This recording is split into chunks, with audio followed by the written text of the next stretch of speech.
ಮತ್ತು ಈ ದಿನ ವಾಕ್ಯ ಪರಿಚರ್ಯವನ್ನು ನಮ್ಮ ಮಧ್ಯದಲ್ಲಿ ಆತ್ಮೀಯ ತಾಯಿ ಇದ್ದಾರೆ. ಬಿಷಪಮ್ಮ ಪುಷ್ಪಲತಮ್ಮನವ್ರಿಗೆ ಸಮಯ ಒಪ್ಪಿಸ್ಕೊಡ್ತಾಯಿದ್ವಿ. ನಾವೆಲ್ಲರೂ ಅವ್ರನ್ನ ಆಹ್ವಾನಿಸಿ ಬರಮಾಡೋಣ. ಅವ್ರ ದೇವರ ವಾಕ್ಯವನ್ನು ನಮಗೆ ಬೋಧಿಸ್ತಾರೆ.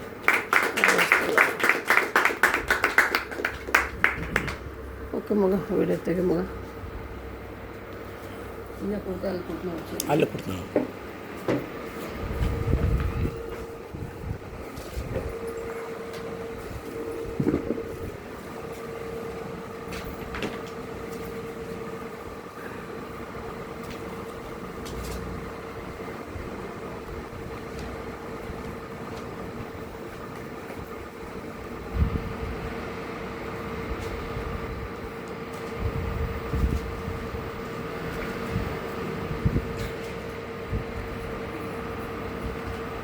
ದೇವರಾಗಿ ಪರಿಶುದ್ಧ ನಾಮಕ್ಕೆ ಸ್ತೋತ್ರವಾಗಲಿ. ಸೇರಿಕೊಂಡಿರುವ ನಮ್ಮ ಯಜಮಾನ ಪ್ರಾರ್ಥಿಸಿದರೆ ತಂದೆ ಕುಮಾರ ಪರಿಶುದ್ಧಾತ್ಮ ತ್ರಯೇಕ ದೇವರ ನಾಮದಲ್ಲಿ ನಿಮ್ಮೆಲ್ಲರಿಗೂ ನಮ್ಮ ವಂದನೆಗಳು.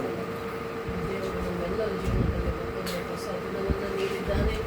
ಸಜೀವನ ಲೆಕ್ಕದಲ್ಲಿಟ್ಟು ಕಾಪಾಡಿ ಬೇರೆ ಬೇರೆ ಊರುಗಳಿಂದ ಸುರಕ್ಷಿತವಾಗಿ ಬಳ್ಳಾರಿಗೆ ನಮ್ಮೆಲ್ಲರನ್ನು ಕರೆತಂದಕ್ಕಾಗಿ ದೇವರಿಂದ ಎಲ್ಲ ಪರಿಸ್ಥಿತಿ ಸಲ್ಲಿಸೋಣ. ದೇವರ ಸ್ತೋತ್ರ. ಮತ್ತು ನಮ್ಮ ಏಜೆಂಟ್ ಮೊದಲನೇ ತಿರುಮತಿಯ ಪತ್ರಿಕೆಯಲ್ಲಿ 4ನೇ ಅಧ್ಯಾಯ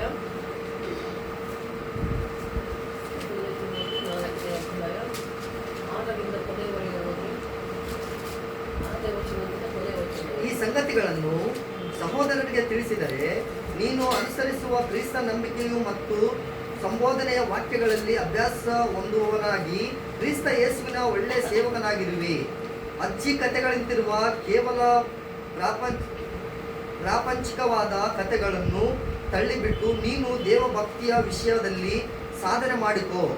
ದೇಹ ಸಾಧನೆಯು ಸ್ವಲ್ಪ ಮಟ್ಟಿಗೆ ಪ್ರಯೋಜನವಾಗಿದೆ, ಭಕ್ತಿಯಾದರೂ ಎಲ್ಲ ವಿಧದಲ್ಲಿ ಪ್ರಯೋಜನವಾದದ್ದು.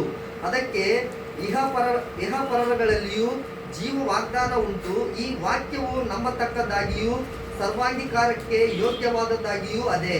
ಇದಕ್ಕಾಗಿ ನಾವು ಕಷ್ಟಪಡುತ್ತೇವೆ, ಹೋರಾಡುತ್ತೇವೆ. ಯಾಕಂದರೆ ಎಲ್ಲ ಮನುಷ್ಯರಿಗೂ ವಿಶೇಷವಾಗಿ ನಂಬುವವರಿಗೆ ರಕ್ಷಕನಾಗಿರುವ ಜೀವವುಳ್ಳ ದೇವರ ಮೇಲೆ ನಾವು ನಿರೀಕ್ಷೆಯನ್ನಿಟ್ಟುಕೊಂಡಿದ್ದೇವೆ. ಈ ಸಂಗತಿಗಳನ್ನು ಆಜ್ಞಾಪಿಸಬೇಕು ಮತ್ತು ಬೋಧಿಸಬೇಕು.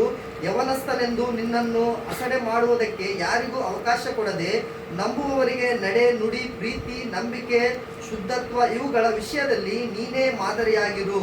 ನಾನು ಬರುವ ತನಕ ವೇದ ಪಾರಾಯಣವನ್ನು ಪ್ರಸಂಗನಾಗಿರು. ನಿನ್ನಲ್ಲಿರುವ ವರವನ್ನು ಅಲಕ್ಷ್ಯ ಮಾಡಬೇಡ. ಸಭೆಯು ಹಿರಿಯರು ಪ್ರವಾದನೆಯ ಸಹಿತವಾಗಿ ನಿನ್ನ ಮೇಲೆ ಹಸ್ತಗಳನ್ನಿಟ್ಟಾಗ ಅದು ನಿನಗೆ ಕೊಡಲ್ಪಟ್ಟಿತ್ತಲ್ಲ. ಈ ಕಾರ್ಯಗಳನ್ನು ಸಾಧಿಸಿಕೊಳ್ಳುವುದರಲ್ಲಿ ಆಸಕ್ತನಾಗಿರು. ಇದರಿಂದ ನಿನ್ನ ಅಭಿವೃದ್ಧಿಯು ಎಲ್ಲರಿಗೂ ಪ್ರಸಿದ್ಧವಾಗಿರುವುದು. ನಿನ್ನ ವಿಷಯದಲ್ಲಿಯೂ ನಿನ್ನ ಉಪದೇಶದ ವಿಷಯದಲ್ಲಿಯೂ ಎಚ್ಚರಿಕೆಯಾಗಿರು. ನೀನು ಈ ಕಾರ್ಯಗಳಲ್ಲಿ ನಿರತನಾಗಿರು. ಹೀಗಿರುವುದರಿಂದ ನಿನ್ನನ್ನು ನಿನ್ನ ಉಪದೇಶ ಕೇಳುವವರನ್ನು ರಕ್ಷಿಸುವಿ. ಈ ಒಂದು ವಾಕ್ಯ ಭಾಗದಲ್ಲಿ ನಾವು ನೋಡುವಾಗ ಹಲವಾರು ಅಂಶಗಳಿವೆ. ಅದರಲ್ಲಿ ಕೆಲವು ಅಂಶಗಳು ನಾವು ನೋಡುವುದಾದರೆ ಮೊದಲನೇದಾಗಿ ದೇವರ ವಾಕ್ಯ ಹೇಳ್ತಾ ಇದೆ, ನಾವು ದೇವರ ವಾಕ್ಯದಲ್ಲಿ ನಾವು ನಿರತರಾಗಿರಬೇಕು. ವಾಕ್ಯ ನಿರತರಾಗಿರಬೇಕು ಅಂದರೆ ವಾಕ್ಯವನ್ನು ಹೇಳುವುದಷ್ಟೇ ಅಲ್ಲ, ವಾಕ್ಯದ ಪ್ರಕಾರ ನಡೆದುಕೊಳ್ಳುವರಾಗಿ. ಒಬ್ಬ ಕ್ರೈಸ್ತನಾಗಿರಲಿ, ಒಬ್ಬ ವಿಶ್ವಾಸ ಆಗಿರಲಿ, ಒಬ್ಬ ಸೇವಕನಾಗಿರಲಿ, ಒಬ್ಬ ಸುವಾರ್ತಿಕನಾಗಿರಲಿ, ಯಾರೇ ಆಗಿದ್ದರೂ ಕೂಡ ನಾವು ಬೈಬಲ್ ಓದ್ತೇವೆ, ಚರ್ಚಲ್ಲಿ ಹೋಗಿ ವಾಕ್ಯ ಕೇಳ್ತೇವೆ. ಆದರೆ ಎಷ್ಟೋ ಜನ ವಾಕ್ಯದ ಪ್ರಕಾರ ಈ ದಿನಗಳಲ್ಲಿ ನಡೆದುಕೊಳ್ತಾ ಇಲ್ಲ. ಸೇವಕರೇ ನಡೆದುಕೊಳ್ತಾ ಇಲ್ಲ. ದಿನಕ್ಕೊಂದು ಸುದ್ದಿಗಳು ಬರ್ತವೆ ವಾಟ್ಸಪ್ಪಲ್ಲಿ. ನಿಜವಾಗಿಯೂ ಎಷ್ಟು ಅಸಹ್ಯ ದುಃಖ ಆಗ್ತದೆ ಅಂದರೆ, ಸೇವಕರು ಬರೀ ಲೋಕದ ಆಸೆಗೆ, ಹಣದ ಆಸೆಗೆ, ಶರೀರದ ಆಸೆಗೆ ಬಿದ್ದು ಹೋಗ್ತಾ ಇದ್ದಾರೆ. ದಿನ ಒಂದು ಸುದ್ದಿ ಬರ್ತದೆ ವಾಟ್ಸಪ್ಪಲ್ಲಿ, ಮೆಸೇಜ್ಗಳು. ಏನು ಪಾಸ್ಟ್ಗಳು ನಿನ್ನೆ ಯಾವುದೋ ನೋಡಿದೆ, ಒಬ್ಬ ಪಾಸ್ಟ್ರು ಒಬ್ಬ ವಿಶ್ವಾಸಿನ ಪ್ರೆಗ್ನೆಂಟ್ ಮಾಡ್ಬಿಟ್ಟಾನ. ಏನು ಹೇಳಬೇಕು ನಿಜವಾಗಿ ಈ ವಿಷಯಗಳು ಹೇಳೋದಕ್ಕೆ ಅಸಹ್ಯ ನಮಗೆ. ಪ್ರತಿದಿನ ನಾವು ಪ್ರಾರ್ಥನೆ ಮಾಡಬೇಕು ಮಕ್ಕಳು. ನಮ್ಮ ಏಜಿಯೊಬ್ಬಲ್ಲಿ ದೇವ್ರ ಕೃಪೆಯಿಂದ ಇಂಥ ಸೇವಕರೆಲ್ಲರೂ ನೀವು ಪರಿಶುದ್ಧರಾಗಿದ್ದೀರಿ, ವಾಕ್ಯದ ಪ್ರಕಾರ ಜೀವಿಸ್ತಾ ಇದ್ದೀರಿ. ಈ ರೀತಿ ರೀತಿ ಯಾವುದೇ ಲೋಕದಾಸೆ, ಹಣದಾಸೆ, ಶರೀರದಾಸೆಗೆ ನಮ್ಮಲ್ಲಿರುವವರಿಗೆ ಇಲ್ಲಿವರೆಗಂತೂ ಬಲಿಯಾಗಿಲ್ಲ, ಮುಂದೆಯೂ ಆಗಲ್ಲ ಅಂತ ನಾವು ನಂಬುತ್ತೇವೆ. ಯಾಕೆಂದರೆ ದೇವರ ವಾಕ್ಯದ ಪ್ರಕಾರ ಜೀವಿಸಿದೆ. ಯಾಕಂದರೆ ದೇವರ ವಾಕ್ಯ ಹೇಳ್ತದೆ ಪಾಪ ಏನೇನು ಪಾಪಗಳು, ಶರೀರದಾಸೆಯು ಪಾಪವೇ, ಕಣ್ಣಿಂದ ನೋಡಿದ್ರು ಮೋಹಿಸಿದ್ರು ಪಾಪ ಅಂತೆ. ಅಯ್ಯೋ ಎಷ್ಟು ಚೆನ್ನಾಗಿದ್ದಾರಲ್ಲ, ಈ ಯಾವುದಾದ್ರು ಸುಂದರವಾದ ಹೆಣ್ಣನ್ನು ನೋಡಿ ಒಂದು ಗಂಡು ಮದುವೆ ಆಗಿದ್ದವನೇ ಆಗಿರಲಿ, ಮದುವೆ ಆಗಿಲ್ಲದೆ ಇರೋನೇ ಆಗಿರಲಿ, ಅಯ್ಯೋ ಎಷ್ಟು ಚೆನ್ನಾಗಿರೋದಪ್ಪ, ಈಗಿನ ನನ್ನ ಇಂಥವಳೆ ನನಗೆ ಹೆಂಡತಿ ಆಗಿದ್ದು ಎಷ್ಟು ಚೆನ್ನಾಗಿತ್ತು, ಇಂಥ ಸುಂದರವಾದ ಹೆಂಡತಿ ನನಗೆ ಇಲ್ಲಲ್ಲ ಅಂತ ಅಕಸ್ಮಾತ್ ನಿಮ್ಮ ಮನಸ್ಸಲ್ಲಿ ಅಂದುಕೊಂಡ್ರೂ ಪಾಪ ಅಂತೆ. ಅಂಥದ್ರಲ್ಲಿ ಈಗ ಹೆಣ್ಣುಗಳು ವಿಶ್ವಾಸಿಗಳನ್ನೇ ಸೇವಕರೇ ಕೆಡಿಸ್ತಾ ಇದ್ದಾರೆ. ಕೆಲವು ಕಡೆ ನೋಡ್ತೀವಿ ಸೇವಕರ ಮಕ್ಕಳು, ಪಾಸ್ಟ್ ಮಕ್ಕಳು ಪಾಪ ಕಾರ್ಯ ಮಾಡ್ತಾ ಇದ್ದಾರೆ. ಅನೈತಿ ಅಕ್ರಮ ಸಂಬಂಧಗಳು, ಅನೈತಿಕ ಸಂಬಂಧಗಳು, ಪಾಪ ಕಾರ್ಯಗಳಲ್ಲೇ ಇರ್ತದೆ. ನಾವು ಸೇವಕರ ಮಕ್ಕಳು ಅದೇ ಮಾಡ್ತಾ ಇದ್ದಾರೆ. ಸೇವಕರು ಮಾಡ್ತಾ ಇದ್ದಾರೆ, ಸೇವಕರ ಮಕ್ಕಳು ಮಾಡ್ತಾ ಇದ್ದಾರೆ, ವಿಶ್ವಾಸಗಳು ಮಾಡ್ತಾ ಇದ್ದಾರೆ. ಅದಕ್ಕೆ ದೇವರ ವಾಕ್ಯ ನಮ್ಗೆ ಎಚ್ಚರಿಸ್ತಾ ಇದೆ, ಮಕ್ಕಳೇ ನೀವು ದೇವರ ವಾಕ್ಯದ ಪ್ರಕಾರ ನಾವು ಜೀವಿಸಬೇಕು. ದೇವರ ವಾಕ್ಯ ಹೇಳ್ತದೆ ಪಾಪಕ್ಕೆ ಸಂಬಳ ಮರಣ. ಪಾಪ ಯಾವುದು ಅಂತ ನಮ್ಗೆ ಗೊತ್ತು. ಮೊದಲ ಕಣ್ಣಿನ ಆಸೆ, ಶರೀರದ ಆಸೆ ಅಥವಾ ಅಹಂಕಾರ. ಕೆಲವರಂತೂ ಅರಿಕಾಲಿಂದ ಹಣ್ಣೆತ್ತಿವರೆಗೆ ಅಥವಾ ಹೇಳ್ತೇನೆ ಅದೇ ಅರಿಕಾಲಿಂದ ಹಣ್ಣೆತ್ತಿವರೆಗೆ ಇಡೀ ದೇಹದ ಪ್ರತಿ ಅಂಗಾಂಗಗಳಲ್ಲಿ ಅಹಂಕಾರ ಸೊಕ್ಕು ತುಂಬಿಕೊಂಡಿರ್ತಾ ಇದೆ, ಗರ್ವ ಸೊಕ್ಕು. ಅದರ ವಾಕ್ಯ ಹೇಳ್ತದೆ, ದೇವ್ರ ವಾಕ್ಯ ಏನು ಹೇಳ್ತದೆ, ನಾಶನಕ್ಕೆ ಮುಂಚೆ ಅಹಂಕಾರ ಬರ್ತದಂತೆ, ಗರ್ವ ಬರ್ತದಂತೆ ಮಕ್ಕಳು. ಈಗ ನಮ್ಗೇನಾದರೂ ಸೊಕ್ಕು, ಗರ್ವ, ಅಹಂಕಾರ ಬಂದಿದೆ ಅಂದರೆ, ಹಿಮಾಕಿನಿಂದ ಮಾತಾಡ್ತಾ ಇದ್ದೀವಿ ಅಂದರೆ ಅದು ಮುಂದೆ ನಾಶನ ಇದೆ ಅಂತಲೇ ಅರ್ಥ. ಅದನ್ನು ನಾವು ತಿಳ್ಕೋಬೇಕು. ಬಹಳ ಸೇವಕರು, ಬಹಳಷ್ಟು ವಿಶ್ವಾಸಿಗಳು, ಸೇವಕರು ಕೂಡ ಅಹಂಕಾರದಿಂದ ತುಂಬಿರ್ತಾರೆ. ಈ ದಿನಮಾನಗಳಲ್ಲಿ ನಾವು ನೋಡಬಾರ್ದು. ಅದಕ್ಕೆ ವಾಕ್ಯ ಹೇಳ್ತಾ ಇದೆ, ತಿಮೋಥೆಯನ್ನು ಬರಿತಾ ಇದ್ದಾನೆ, ಪಾಲ್ ಬರ್ತಾ ಇದ್ದಾನೆ, ತಿಮೋಥೆ ಏನಂತ ಬರ್ತಾ ಇದ್ದಾನೆ, ನೀನು ಹೇಗಿರ್ಬೇಕಂತೆ, ದೇವರ ಸೇವೆಯಲ್ಲಿ ನಿರತನಾಗಿರು, ವಾಕ್ಯದ ಪ್ರಕಾರ ಜೀವಿಸು.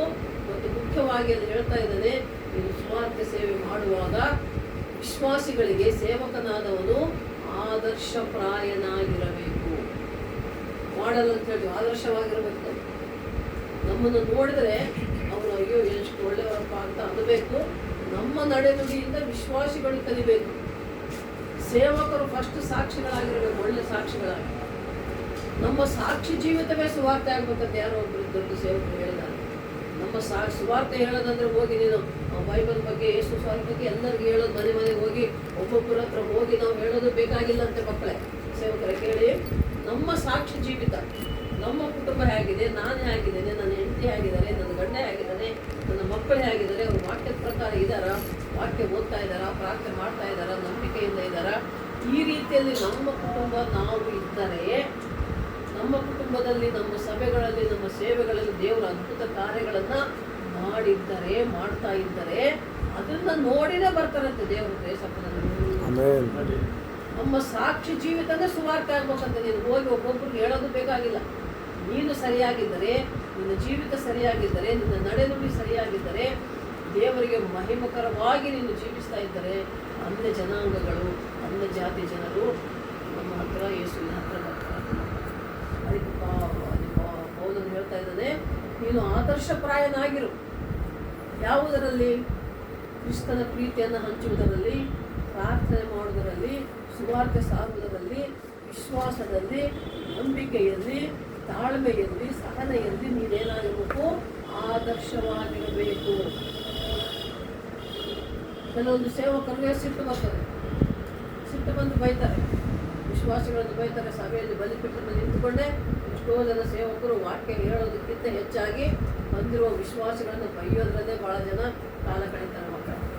ಆದರೆ ಸಿಟ್ಟು, ಕೋಪ ಕೂಡ ಪಾಪ ಅಂತ ಹೇಳ್ತದೆ ವಾಕ್ಯದಲ್ಲಿ. ಸಿಟ್ಟನ್ನು ನೀನು ಸಹಿಸ್ಕೋ, ಬರ್ಬೋದು ಸಿಟ್ಟು. ಮನುಷ್ಯರೇ ನಾವು ಸಿಟ್ಟು ಬರದೇ ಏನಿರಲ್ಲ, ಮಾಡಬಾರದು ಮಾಡ್ತಾರೆ ಕೆಲವರು. ನೋಡಿ ನೋಡಿ ನೋಡಿ ಸುಮ್ಮನಿರಪ್ಪ ಆಗಲ್ಲ, ಸಿಟ್ಟು ಬರ್ತದೆ. ಆದರೂ ಕೂಡ ದೇವರು ವಾಕ್ಯ ಹೇಳ್ತಾ ಇದೆ, ಸಹನೆ ಇದ್ದರು, ತಾಳ್ಮೆ ಇದ್ದರು. ಕ್ರಿಸ್ತ ಯೇಸುವಿಗೆ ಯಾವ ರೀತಿ ಸಹನೆ ತಾಳ್ಮೆ ಇತ್ತು, ಶಿಲುಬೆಯ ಮರಣವನ್ನು ಹುಟ್ಟುವ ಸಮಯದಲ್ಲಿ ಕೂಡ, ಶಿಲುಬೆಗೆ ಹಾಕುವ ಸಮಯದಲ್ಲಿ ಕೂಡ ಬಡಿದರು, ಮುಗಿದರು, ಏನೆಲ್ಲ ಮಾಡಿದ್ರು ಕೂಡ ಆತ ಹೇಳಿದ ಮೊದಲನೇ ಮಾತು ಶಿಲುಬೆಯಲ್ಲಿ ಕ್ಷಮಿಸು. ಆ ಒಂದು ಮಾತು ನಮ್ಮೆಲ್ಲರನ್ನೂ ಇರಬೇಕು. ಆ ಗುಣ